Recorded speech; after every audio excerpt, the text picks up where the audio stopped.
Hey, this is Samsoche Sampson. I'm here with my brother Lumhe and Samson. And we are hanging out with Mvskoke at the Americana Audio Cafe.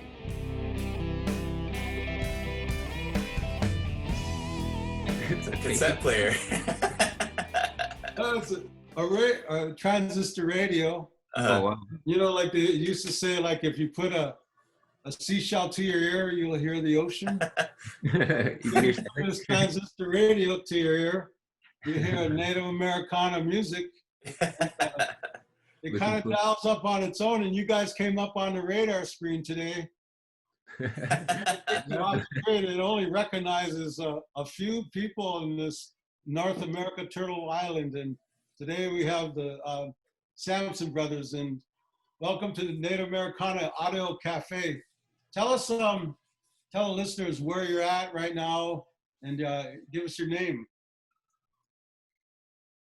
Well, I'm Samsoche Sampson right now. I'm currently on the border of St. Paul and Minneapolis in our apartment, bunkered down, staying safe, staying healthy. Been working a lot of art and music, trying to keep myself busy. My name is Lumhe Sampson. I'm Samsoche's brother. We are the Sampson Brothers.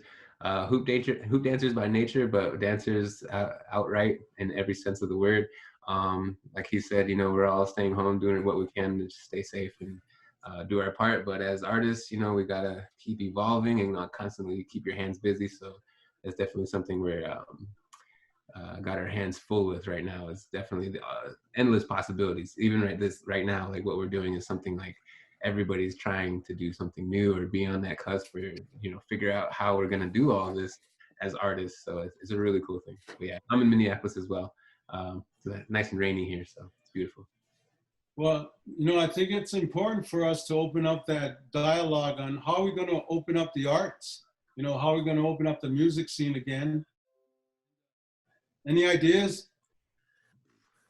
I think, yeah, it's really strange times that we're in right now. I think all artists, no matter what medium you're in, you're gonna have to adapt and evolve to some sort of digital medium in some sense, where we're gonna have to like offer like music online or offer art online, just a little bit to supplement like the physical work that we do, because a lot of our art is like communication, where we want to have people come to share stories and share experiences. So it's kind of like a weird place to be right now, because like we're all trying to evolve into something where we can keep being progressive with our art. And so it's really interesting to see how many people are starting to adapt to have some sort of digital influence on what they do. Yeah, I mean, as hoop dancers, we usually work with large groups or large crowds for performances, and you know, we might not necessarily be musicians, but we definitely feel for that, because we're oftentimes in that same performance space, or you know, having large crowds again, which is something that's just not happening anymore. I'm not sure when, you know, these things will go back to normal, if you know what that will look like. I mean, it's hard for me to imagine a concert with like people standing 6 feet apart and, you know, looking really, really sparse. We might need a bigger venue for these kind of things, you know. But you know, like, you know, Sam is saying, you know, we're definitely adapting and trying to change our platform or our venue, and everybody's having to do it. You know, like it doesn't. Even if you didn't like internet before, you are definitely doing it now. You are Zoom meetings and Skype meetings and, you know, whatever else that you have. So we're all definitely trying to find that avenue of how to perform, because even my good friend musicians, one of the things that I hear is it's really kind of hard to perform live with multiple musicians and like different music sound inputs and things like that. So having to have things match up timing wise is definitely always a challenge, just in general. But like now that we have internet and VAG and things like that, it's kind of a funny thing that we're all evolving, we're all figuring it out. So I'm excited to see what we all come up with. I think we all are. And you guys do some kind of a neat combination of art form in your dance, and combining spoken word and hoops and flute and choreography. And you guys are taking it up another level. It's really nice to see that. Talk a little bit about this. Yeah, so that's something I think our mom instilled in us, was definitely be able to adapt and be versatile. Just for us, we were, talking in the sense of being a dancer, being, accustomed to different types of musics and rhythms. And so inevitably also we picked up instruments along the way. And so Sam is very well honed that skill of flute making, and flute, well, also flute making, but also flute playing, and figuring out ways for us to be able to incorporate what we can do, as an artist, as a professional. You definitely got to put yourself out there. And so sometimes you might be, training yourself in something new, and it takes a while for you to get to that level where you feel comfortable and where people start to recognize, the craft or the skill that you put into that. And so I think it's interesting for us to have the opportunity to meld all of these things together, such as our poetry, our music, our dance, our choreography. All of that stuff is really interesting, and especially even now we have even more, places for us to explore, try to put it in place or make it work, or see what happens when you have like a good combination. I think too, with being if you're have that cultural foundation of being connected to everything around you, it just helps you grasp onto what's coming and what by using what you have or where you've been. For like for myself, like with all the artists, I've always had interest in like a wide variety of like different mediums. Like I like dancing, I like singing, I like drawing, I like painting, I like printmaking, and then also like dance and performance and movement. So it's like all these things that kind of lead into one another, and they kind of blend to become like yourself as an artist. So it's just makes it interesting to see. Then and along that path, I learned how to, or we learned how to, is be adaptive and how to use or how to learn, like with our cultural foundations, and with our how to listen for rhythms or find the melody or the tempo in life. And that's how we kind of learned how to find that commonality in everything that we do. So it allows us to learn or pick up things a lot quicker.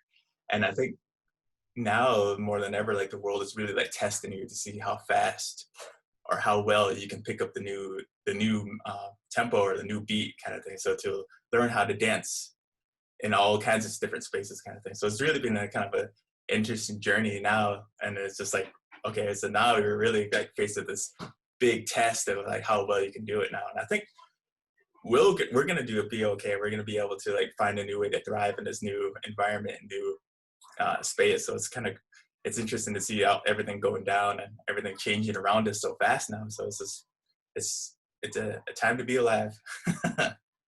So last year, my brother and I had an opportunity to be a part of a beautiful project that was based out of San Francisco through KQED PBS over there, and their programming was amazing. It was an online series that they had started, and they wanted to start the second season with a bang. And so Minneapolis had yet to be done, and so they were looking for artists, dancers to represent the city of Minneapolis, and of course it just happened to be us. And so we are the presenters of this. The highlight, I guess I will say, of this video is called "If Cities Could Dance," and this one is particularly about Minneapolis. And this is featuring the Sampson Brothers, which is my brother Sam and I, and we are very grateful to Kelly, the one that helped produce and direct it, and also the cinematographer that followed us around and seen us dance 100 times throughout the city just to make it happen. And of course, again, everybody that watched and shared and liked and commented, because we appreciate the follows, we appreciate the likes, and we appreciate the support. Basically, it lets us know that we're doing something good in the community, and you appreciate it, and we will keep doing it.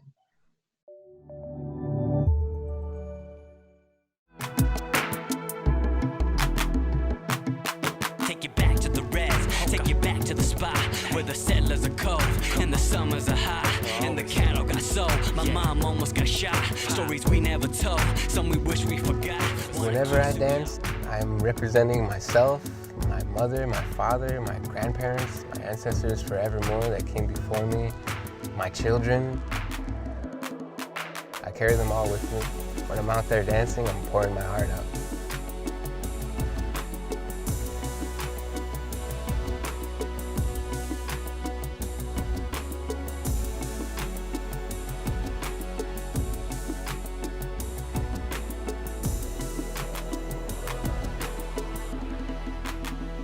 We are the Sampson Brothers from the Seneca people of upstate New York, and also Mvskoke Creek, where my father is from. We are hoop dancers here in Minneapolis.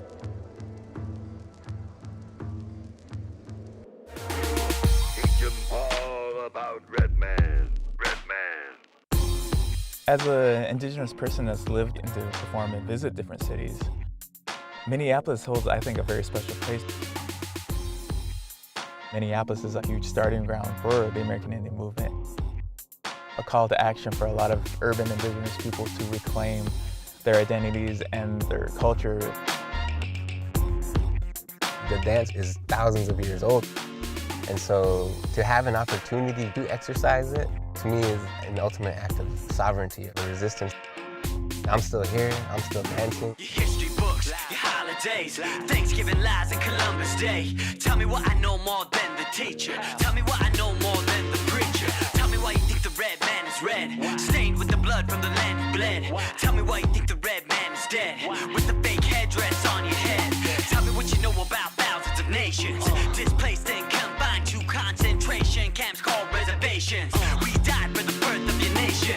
Hollywood portrays us wrong. History books say we're gone. You got a church, say we're wrong. We're from the earth, it made us strong. For many moons, Red Man fight pale-faced. Red Man,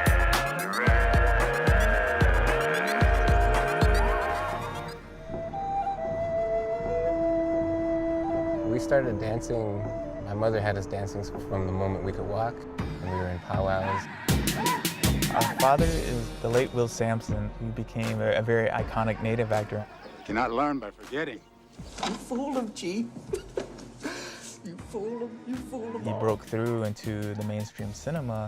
Before then, Native Americans weren't viewed as equal, and we strive to kind of like carry that legacy in the work that we do in our art. So go ahead and duck your head and cross those two. Yeah, it's a little tricky. Hoop dance, they say, is a healing dance. For me, it helped me recognize where I come from, but also it has given me a tremendous instrument and tool to inspire kids, particularly, to be proud of who they are. Dear Native youth, I wrote this song for you, cause I wanted you to know that I put my heart into. I get inspired every time. In life, we don't start out as a big ego. We start out very small. And when we first learned, the way we were taught, when you dance, we're never truly alone. If you just keep that in mind, that gives you the courage and the confidence to take what you learn and take it further. Close your eyes for a second, imagine you no longer living in fear. Keep your head above the clouds and know it gets better from here. Pretend for 1 second, Pop's putting down the beer as he puts arms around you so you can feel how love heals. How love heals. How love heals. From the perfect start to the finish line. Dear Native youth. I have behind me. I have this ribbon shirt, and this guy who wore this, he was a friend of your father's. It was Floyd's. Floyd Wilson. Oh. And I always keep it in the spirit, you know, and talk about, you know, your famous father and things like that. I think people need to know this. Yeah, I mean, for us, of course, he was our father. So, I mean, as much of an impact as a person can have on your life as a dad, whether they are there or not, which is an amazing thing, because for us, our father passed away when we were very little, being not even 2.5 and 4 years old. So we didn't get to have the same experiences that we did as normal people. But one thing that we really did appreciate later on was that the impact that he had on the world around us, literally our communities throughout Indian country, throughout North America, even beyond throughout the world. As an actor, he had an opportunity to break a lot of stereotypes in Native American imagery in Hollywood and media and things like that. And so he was one of the first times that anybody ever seen a Native American on a film as a human being, as an equal character. And so for us, I think that we are following in that footstep, in that, you know, taking his lead, where he was definitely embarking in new media, new genres, new places to be seen and heard, or to tell our stories. And so that's exactly what he was doing, and exactly what we're doing now. Like I said, with whatever means that we could, whether it's through our flute, through our poetry, through our dance, through our collaboration, through, whatever we're working on. But then also, of course, now we have a brand new platform for us to explore and try to figure out. And of course, again, just share our story, make sure that we're heard, and make sure that we're recognized, that we're deserving of respect, of equal rights, of love, of all of these things that we expect and, grant to any other human in this world. So I think that's really cool, is that, as far as our father, we definitely have a lot to fulfill, big shoes to fill. Nevertheless, but also it gave us a good starting point for us to understand, we really do have this chance, this potential, this opportunity to change the way people see you by your actions, by what you do with your time here on this world. So. And for those that don't know, our father is Will Sampson, which was very well known for his role in as Chief Romden in One Flew Over the Cuckoo's Nest. And as my brother said, he passed away when we were very young. But because he had done such prolific amount of film work in his short time in film and in industry, is that we got to meet a lot of people through our journeys that had met him. And so when we go to different places and perform different places, people come up to us and they share with us a story of how they had met our father and the impact that he had on their lives personally just by being who he was, which is kind of really cool. So as we go through our journeys, we get to pick up a lot of who he was and how he interacted with people with our journey. So it's kind of this cool, is that we're kind of like picking up the pieces of our father's legacy, then at the same time adding it to ourselves and then our legacy. So it's really cool, like the way like the life comes full circle kind of thing. That and you guys are picking it up right where your father had left off, and I seen that relationship between the film and Native activism is almost like the relationship between Native artists, like sculptors, painters, and songwriters. Mm-hmm. This has always been happening.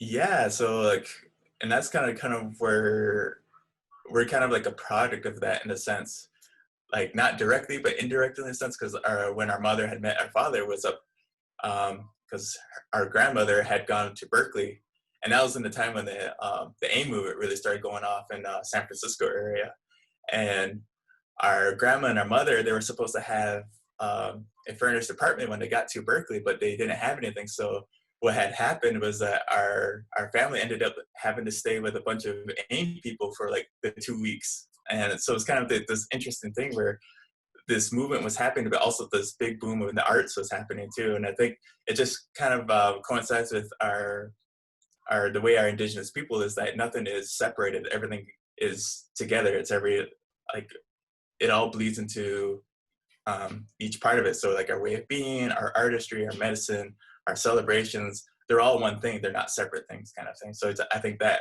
speaks to like the activism and the art thing kind of coming up together. Mm. Yeah, I think along our journey, Sam and I, we had the chance to perform with Frank Lawn, who's a very successful Lakota hip hop artist and producer. And in part of our experience, a lot of people would ask us that kind of the same thing, how do you guys feel about, your art being seen as activism, and like for us, it's just our way of expressing ourselves or telling how we feel or telling our story or sharing our story. And yeah, it just so happens there happens to be some really extreme injustices in those, and we're talking about how unfair that is, and also what we think could happen in order to rectify those things. And so basically, anybody to this day, as an artist, if you're trying to tell your story, they kind of see you as an activist. For Native Americans, we're not born without with the freedom of just carelessness. We have a purpose here already, and basically part of that is that we are survivors. We are the descendants of our ancestors, and so it's up to us to carry on and uphold those teachings that we have from our past generations.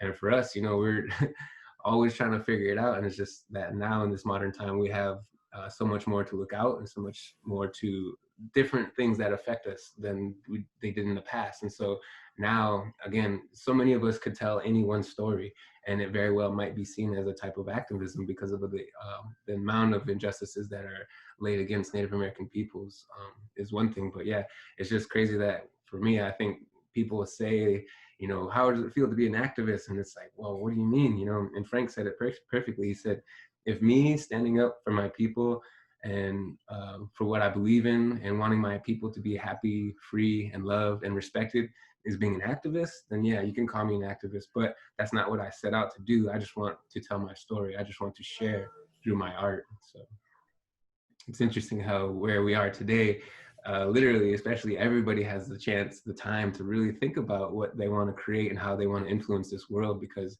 undeniably now we're all going through the same thing. We are all undeniably connected. We are all a part of this world. So it's just a matter of how we figure out how we maintain these connections of community to be strong, to be able to move forward. This is one thing that we're being taught this, you know, how we're all connected, how we're all moving forward. I know you guys were working on a lot of cool projects right before the world kind of did change into another form. Tell me some of them, you know, like that TED project. It sounded.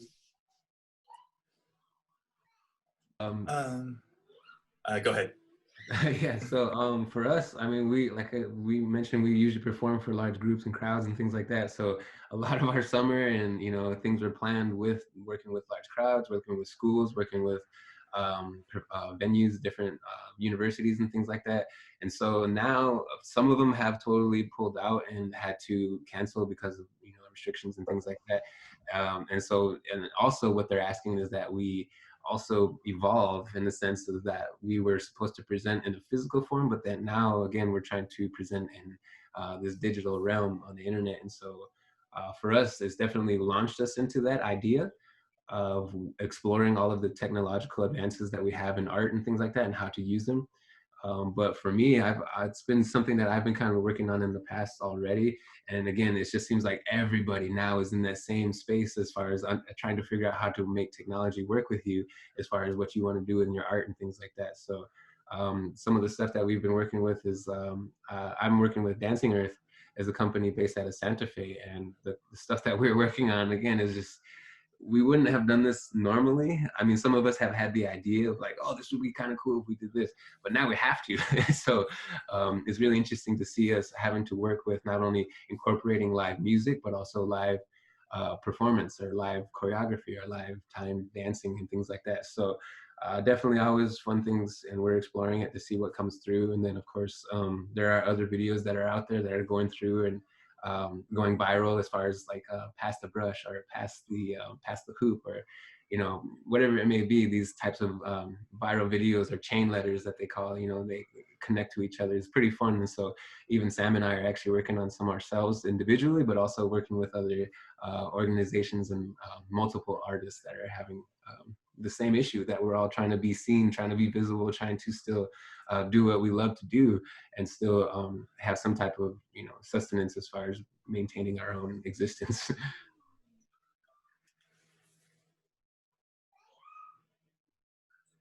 Yeah, so like with the TED Talk too, that really it really brought to mind what the lessons that my brother and I were trying to teach is that we are all connected through the hoop. And now since like the world is going through what it's going through now, this rapid change, is that it really like magnified that belief or that teaching. Like it's just really showing like literally how we are all connected, to that we can't exist without the other kind of thing. And that really did bring a lot of attention to us. And that really, because I think a lot of the communities and society in a greater whole, they were kind of wanting a way to connect to Native culture, but they needed a good entryway. And then what that TED Talk did for my brother and I was it gave people a doorway to it, to ask us or how to be more connected, how to be a part of that hoop. And my brother and I are more willing to teach, because I think we're at this point now where we need to share that lesson. We need to share that medicine with the rest of our communities, and to make them a part of our circle and make them a part of our community, because then that makes all of our issues a we issue, not instead of it's a them or a they issue. It's more of a us and a we, and that we have to work together to get through this kind of thing. And so that we did have quite a few bookings already through the summer and everything. And then when this happened, it's just like, whoa, okay, we got to transition to a digital platform now. So as my brother was saying, like, now we got to work on creating digital workshops. And so we're trying to curate videos together so we can play those and then also be present to do like Q&As to answer any questions that they might have as to the smaller parts of the performance or the lessons or the teachings of the hoop. So yeah, so that's where we're at now. So it's just kind of, we're just waiting to see what's going to happen now. This I can hear the baby in the background of the sun. It's a wonderful sound, you guys. You know, like.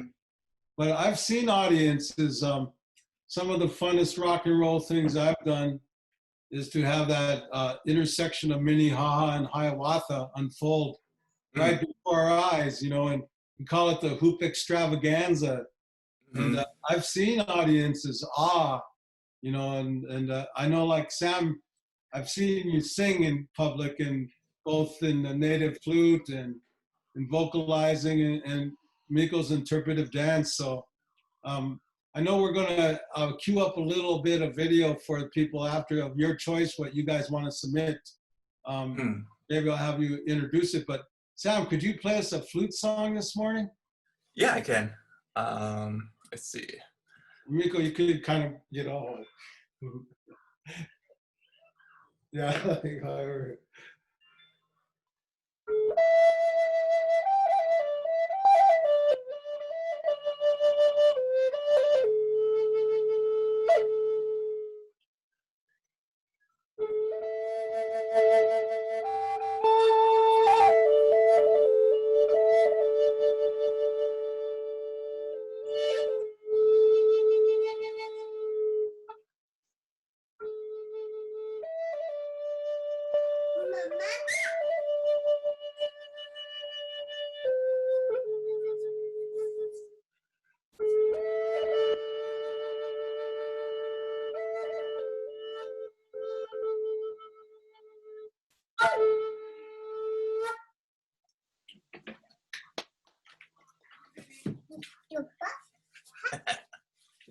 Bring him up there. All right. There he is in Star. Say hi. Hello. Yeah. Well, I just wanted to connect with you guys a little bit because you inspire people. And that's what we need artists to do, is to shine a little light and inspire people, give a little bit of love, you know. And so any last words you want to tell people? I think it just really shows that we're all connected, and it just really made like art even that much more important, that we need the artists to really re-inspire, to reignite that passion to create, to bring people together and move forward. As we go about our days today, it's just like, oh, everybody stay safe, stay home, stay healthy, work on something creative, inspire your family and your community. Yeah, I would say just, you know, just a reminder to everybody that we are all a part of this world.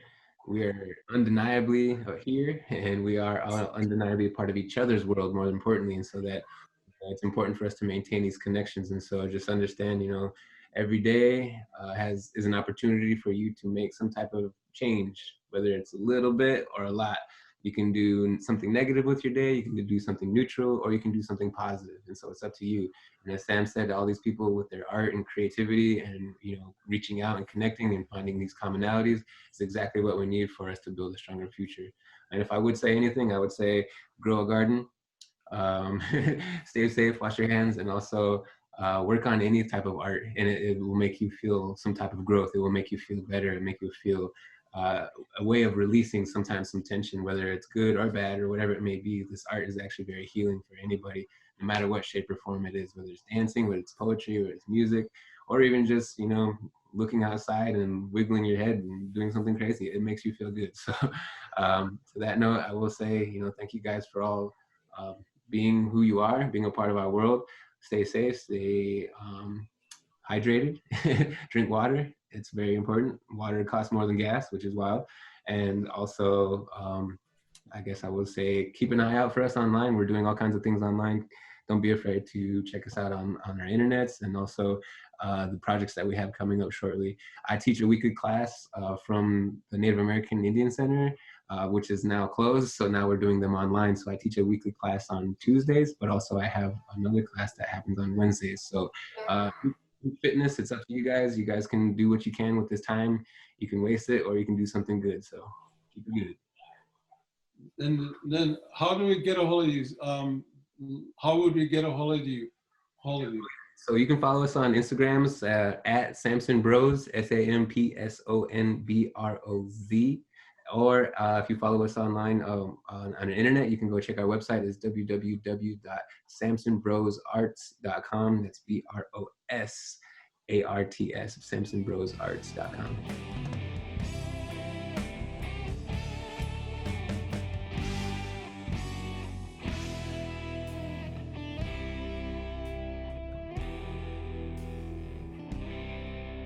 How's the cozy today? What's he up to? Yeah, he's downstairs. Actually, he came up. We played a game of Monopoly this morning. So he actually played it the whole way through. It took us 2 hours. So he learned about money, learned about counting, learned about banking and mortgages.